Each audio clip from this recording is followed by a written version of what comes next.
Personas destacadas de la izquierda españolista en su última deriva hacia el precipicio niegan el carácter fascista del gobierno de Italia y alaban las reformas conocidas como Decreto Dignidad de dicho gobierno como novedades positivas frente a la Europa neoliberal.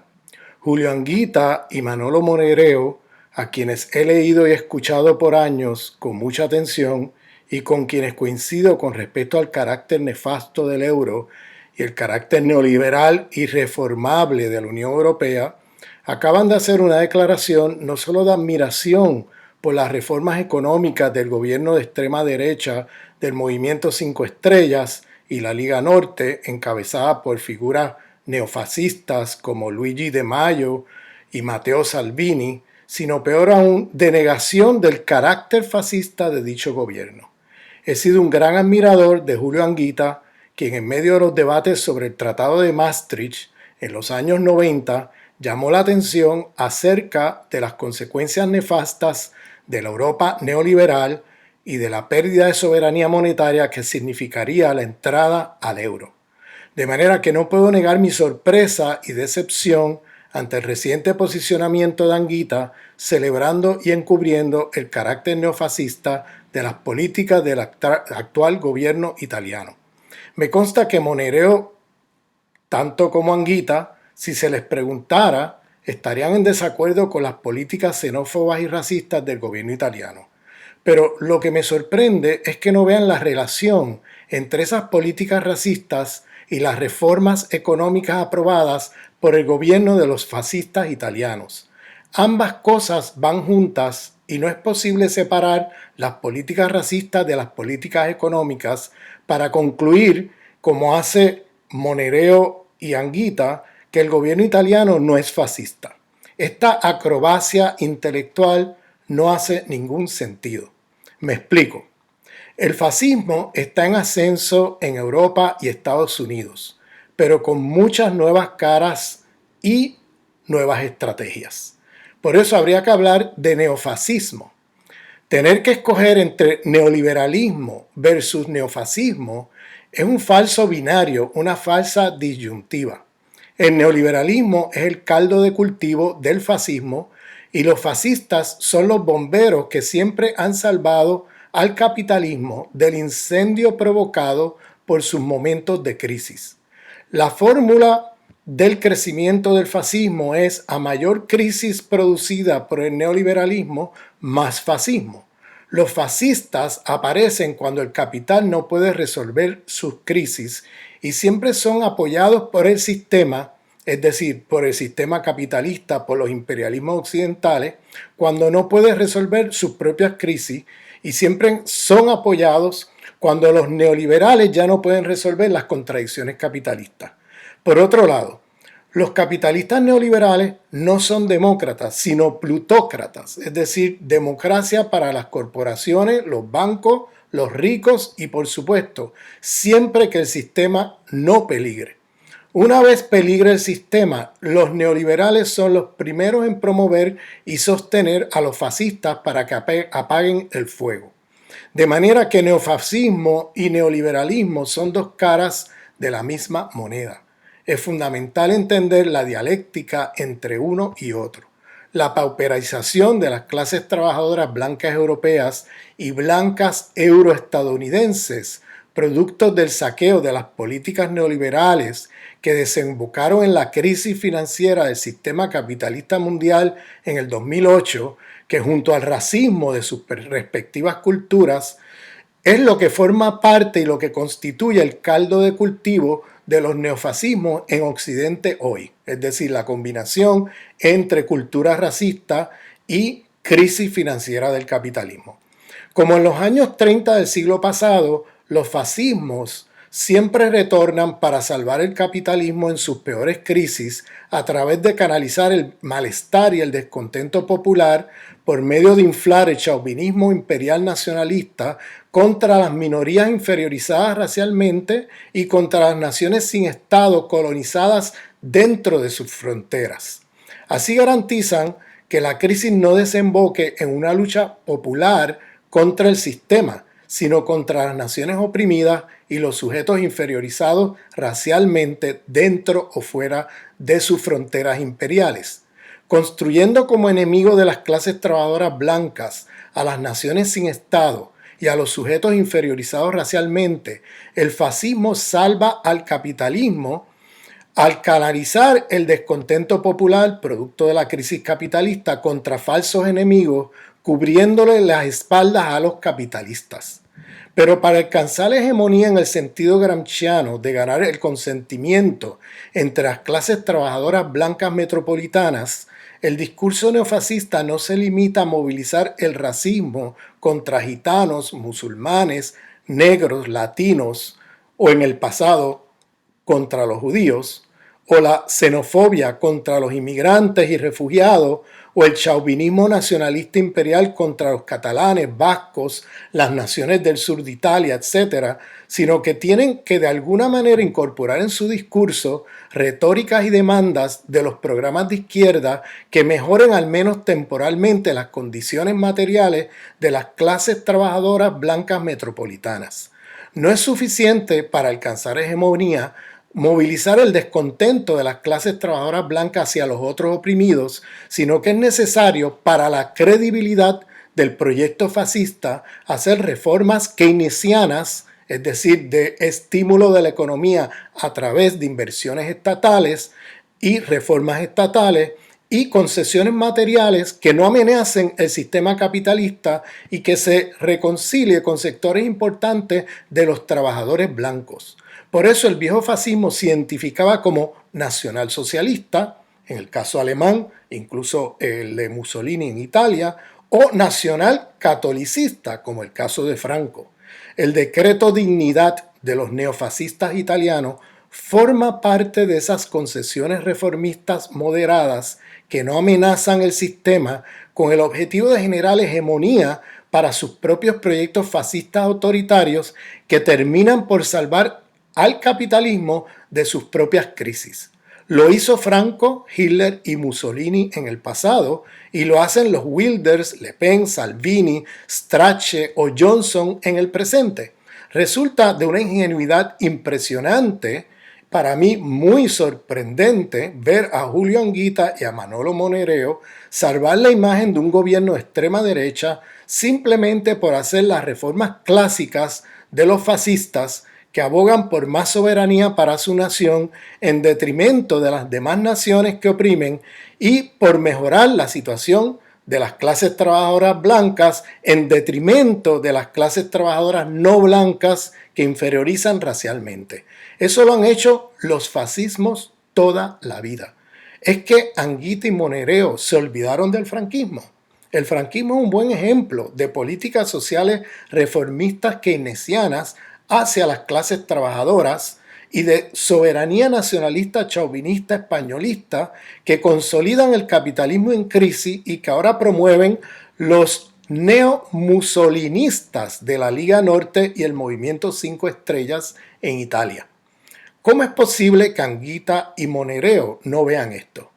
El problema central en Europa hoy es que la izquierda europea se debate entre los europeístas que piensan que Europa es reformable y que en su afán por reformar Europa se reconcilian con la Europa derechista neoliberal actual o con posiciones racistas de extrema derecha, por ejemplo, el caso de Syriza en Grecia, o los socialdemócratas Oskar Lafontaine o Sarah Wagenknecht en Alemania, quienes en estos dos, en Alemania en particular, han promovido políticas contra los migrantes de tipo racista y xenófoba. Y la otra tendencia dentro de la izquierda europea es los que no ven alternativas de cambio al interior del euro y de Europa y terminan reconciliados con las posiciones xenófobas de la extrema derecha europea, es decir, con los grupos neofascistas. En mi opinión, ni uno ni otro son alternativas para los pueblos, ni la Europa neoliberal, ni la Europa neofascista. Europa se debate entre dos extremas derechas, ambas racistas, capitalistas, colonialistas, patriarcales e imperialistas. Una es la Europa neoliberal con su fascismo social, para usar un concepto que ha desarrollado el sociólogo Boaventura de Sousa Santos, y la otra es la Europa neofascista con su fascismo político. Es decir, se debate Europa entre las políticas de una Europa neoliberal fascista social y una Europa neofascista que promueve fascismo político. Las izquierdas, siguiéndole los pasos a ambas extremas derechas, se dividen entre los que siguen el fascismo social de la Europa neoliberal y los que siguen el fascismo político de la Europa neofascista. La Europa neoliberal actual no es una alternativa para los pueblos. Hay que salir del euro y de Europa para construir un proyecto transformador antisistémico. Pero salir del euro y de Europa no es suficiente. En nada se adelanta la lucha antisistémica si salir de Europa significa restaurar soberanía y reformas keynesianas que empoderen a la extrema derecha, es decir, a los neofascistas, y dejen el sistema intacto. Salir de Europa tendría que ser para construir un proyecto antisistémico, es decir, para adquirir soberanía que permita la construcción de un mundo que supere el racismo, el sexismo, la homofobia, el colonialismo, el capitalismo y el imperialismo. Resulta muy curioso cómo hay izquierdas en Europa que terminan reconciliadas con la extrema derecha fascista social de la Europa neoliberal y otras izquierdas como la que articulan Anguita y Monereo en su discurso sobre Italia hoy, que terminan reconciliados con la extrema derecha del fascismo político de la Europa neofascista. Estos son los falsos dilemas de las izquierdas eurocéntricas. No puede ser que los debates de izquierda sean entre una izquierda que defiende el fascismo social de la Europa neoliberal o que se reconcilia con ella, y otra que defiende el fascismo político de la Europa neofascista o que se reconcilia con ella. Pero este fenómeno no es nuevo. Hagamos un breve recuento histórico. Al norte de los Pirineos hubo gobiernos llamados de izquierda en todos los países donde hoy crece enormemente y sin control el voto hacia la extrema derecha neofascista. Son las clases trabajadoras que votaban comunista o socialdemócrata ayer, las que hoy votan por Le Pen en Francia, Wilders en Holanda, Akenson en Suecia, Strache en Austria, de Maio y Salvini en Italia, Orbán en Hungría y así por todos lados. El asunto es que cuando las izquierdas gobernaban municipios, regiones o participaban en coaliciones dentro del Estado, repetían las políticas neoliberales contra los trabajadores y las prácticas institucionales racistas contra los inmigrantes gitanos, musulmanes y africanos. En todos esos países europeos donde gobernaron las izquierdas, la xenofobia y el racismo nunca se detuvo, sino que eran prácticas institucionales coloniales de toda la vida que la izquierda no interrumpía y en muchos casos hasta promovía para ganar el apoyo de los trabajadores blancos por medio de rebajarse al más bajo nivel de sus conciencias, es decir, el racismo antigitano, antimigrante, antinegro, antimusulmán. En sus ilusorios cálculos electorales pensaban que como muchos de esos grupos racializados no tienen derecho a votar, o si votan no tienen los números demográficos para afectar los resultados electorales, creían que haciendo políticas racistas y xenófobas se ganaban la simpatía de los obreros blancos y ganarían sin dificultad una y otra vez las elecciones en diversos países, regiones o municipios, deteniendo el avance de la extrema derecha neofascista. Pero como muy bien dijo hace mucho tiempo el neofascista francés Jean-Marie Le Pen, no votes por la fotocopia, vota por el original. Así, a la larga, las izquierdas, rebajando sus discursos y sus políticas a lo más bajo de la conciencia popular de las clases trabajadoras blancas metropolitanas y haciéndole concesiones a las políticas de las élites también fascistas sociales neoliberales, terminaron haciéndose obsoletas porque en sus complicidades con ambas extremas derechas, la gente terminó por votar al original, es decir, a la extrema derecha, y no por la fotocopia, es decir, la izquierda. Si las izquierdas entran en las instituciones y no interrumpen las prácticas institucionales de dominación, tienen los días contados, porque no están transformando la subjetividad racista, machista y nacionalista chauvinista en las clases trabajadoras metropolitanas, sino que están reproduciéndola ampliamente por medio de mantener y promover las prácticas racistas institucionales. Si cuando las izquierdas entran en las instituciones no interrumpen las políticas neoliberales, racistas, xenófobas, patriarcales, coloniales, no debería ser una sorpresa si luego grupos de extrema derecha terminan desplazándolos electoralmente, como ha pasado en casi todos los países europeos. En el Estado español todavía estamos a tiempo, pero muchos ayuntamientos del cambio no están interrumpiendo las prácticas institucionales racistas, dejando intacta y promoviendo las subjetividades racistas de la población. Tomemos ejemplo el gobierno de Ada Colau en Barcelona. El Ayuntamiento de Barcelona hace unos 2 años llegó a un pacto con los manteros africanos para que tuviera un espacio en la Barceloneta para vender sus mercancías. Pero una mañana, respondiendo a presiones de los comerciantes barceloneses, el gobierno de Ada Colau envía a la policía y sacan a patadas por la fuerza a los manteros africanos del sitio acordado para que esa misma tarde poner en el mismo lugar pistas de patinaje para guiris. Es decir, sacan por la fuerza a los negros por la mañana para que los turistas blancos del norte tuvieran donde patinar por la tarde. El cálculo electoral es obvio y es como sigue. Como la mayoría de los manteros no tienen derecho a votar, mejor subordinarse a las demandas de los comerciantes barceloneses para así ganar y no perder votos electorales. Ese cálculo electoral mediocre repite las mismas lógicas que llevó a las izquierdas en el resto de Europa a hacerse obsoletas frente a la extrema derecha neofascista. Pero lo mismo vimos con la persecución de manteros por parte del Ayuntamiento de Carmena en Madrid.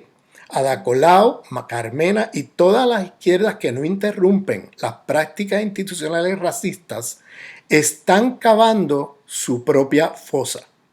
Si te reconcilias con las prácticas racistas institucionales y terminas promoviendo subjetividad racista y de extrema derecha entre la población, no te sorprendas si luego la gente vota por el original y no por la fotocopia, como ha pasado con todas las izquierdas en el resto de Europa. Siempre llegará alguien más a la derecha y dirá que ellos harán las políticas xenófobas y racistas mejor que la izquierda. En el debate actual entre la izquierda españolista, gente como Anguita, Monereo y otros, lo que ven en estas críticas que hago son, entre comillas, lo pongo, políticas identitarias que dividen a la clase obrera. O políticas políticamente correctas, entre comillas. En su miopía chauvinista, nacionalista, españolistas, ven el asunto del antirracismo político o la demanda democrática de autodeterminación de las naciones sin Estado como un asunto identitario, divisorio y trivial que no tiene nada que ver con la materialidad de la economía política. Ese es el tipo de discurso y el tipo de debate que está circulando hoy día entre las izquierdas españolistas dentro del Estado español. Pregunto, ¿es que no se dan cuenta que las clases trabajadoras ya están divididas en pedazos a causa de las múltiples opresiones nacionales, raciales, sexuales, coloniales y de géneros que son constitutivas a la división del trabajo capitalista y al propio proceso de acumulación de capital? ¿Es que no se dan cuenta que afirmando una o varias de estas opresiones, lo que se hace es seguir afirmando las divisiones entre los oprimidos y las opresiones que los afectan? ¿No se dan cuenta que el caldo de cultivo de los fascismos es precisamente embriagar a los obreros del chauvinismo nacionalista, racista, machista, imperialista contra todas las naciones oprimidas y los pueblos racializados? ¿Es que esta izquierda españolista no ve que cuando promueven y afirman el chauvinismo españolista contra Cataluña o el racismo contra los manteros, gitanos o musulmanes están no solamente contribuyendo a la división de la clase trabajadora, sino que están afirmando la subjetividad neofranquista de las clases populares que se identifican con el españolismo. Es que no se dan cuenta que estas prácticas lo que hacen es debilitar al propio proyecto republicano de izquierda y fortalecer lo peor de la derecha. Es que no se dan cuenta que los que dividen a las clases trabajadoras son ustedes. La extrema derecha vive de la islamofobia, del racismo antigitano, antiárabe y antinegro y del nacionalismo españolista, anticatalanista y antivasco. Si Ciudadanos es hoy un fuerte contendiente y si el PP, a pesar de su corrupción rampante, sigue siendo un fuerte rival, es gracias al anticatalanismo del último año, donde la izquierda españolista se posicionó contundentemente con el régimen del 78 como rabo de la derecha española en su lucha contra Cataluña. De Unidos Podemos surgir como un frente republicano antirrégimen del 78, pasaron a ser, en el caso catalán, una organización política del régimen monárquico del 78. Del sí se puede pasaron al no se puede al momento de enfrentarse al referéndum catalán, que como acto de desobediencia civil ha sido hasta el día de hoy el movimiento que más fuertemente ha retado el régimen del 78. Es que no se dan cuenta que el fantasma del fascismo son ustedes los que lo están exacerbando al no enfrentar como debieran la ideología españolista y hacerse cómplices con ella frente a los catalanes, los migrantes, los gitanos, los musulmanes y los africanos. ¿Cómo es que piden soberanía para España frente a la Europa neoliberal, como hace Anguita y Monereo, y se la niegan a Cataluña frente a la España neoliberal y neofranquista? Eso es una contradicción insalvable. No puedes estar pidiendo soberanía de España frente a la Europa neoliberal para luego negársela a los catalanes frente a la España neoliberal y neofranquista. Pero volviendo al gobierno fascista de Italia, hace apenas unos meses hubo movilizaciones en toda Europa por las declaraciones racistas contra los gitanos de Salvini, quien como ministro del Interior e imitando a los nazis, está haciendo un censo de gitanos en el país para expulsar a todos los gitanos que no son italianos y para controlar mejor a los gitanos de origen italiano. ¿Cómo creen ustedes que los gitanos en el Estado español ven hoy a Anguita y Monereo después de esos pronunciamientos elogiosos que ellos han hecho hacia el gobierno racista italiano? ¿No será que Anguita y Monereo inconscientemente comparten el racismo antigitano de los de Mayo, los Grillos y los Salvini de este mundo y por eso los elogian? El españolismo los ciega. Para esta izquierda eurocéntrica, mejorar la situación y las condiciones materiales de las clases trabajadoras blancas castellanas o blancas identificadas con el españolismo en detrimento de los trabajadores no blancos, o mejorar el dominio y poder de la nación opresora en detrimento de las naciones oprimidas, es no solamente una prioridad, sino un deber. Y en eso se dan la mano la extrema izquierda blanca con la extrema derecha blanca. Sectores de la izquierda blanca como Anguita y Monereo coinciden en sus pronunciamientos sobre Italia con la extrema derecha en lo que Marine Le Pen llama la prioridad nacional, es decir, primero los trabajadores blancos y a la mierda con los trabajadores no blancos. Primero la nación española y a la mierda con la nación catalana, vasca, gallega, canaria o andaluza. Esta borrachera racista y chauvinista del nacionalismo españolista muestra los límites de las izquierdas en Europa. Mientras compartan con las derechas las premisas autoritarias, monárquicas, pseudodemocráticas, racistas, islamófobas y nacionalistas imperialistas, opresoras de pueblos y naciones, mientras no derriben los muros que mantienen sus privilegios imperiales frente a los pueblos superexplotados de las neocolonias del tercer mundo, y mientras no se descolonicen del eurocentrismo, de sus paradigmas, nunca lograrán ser de izquierdas. Serán siempre lo que han sido hasta ahora. Variaciones de la derecha. Muchas gracias.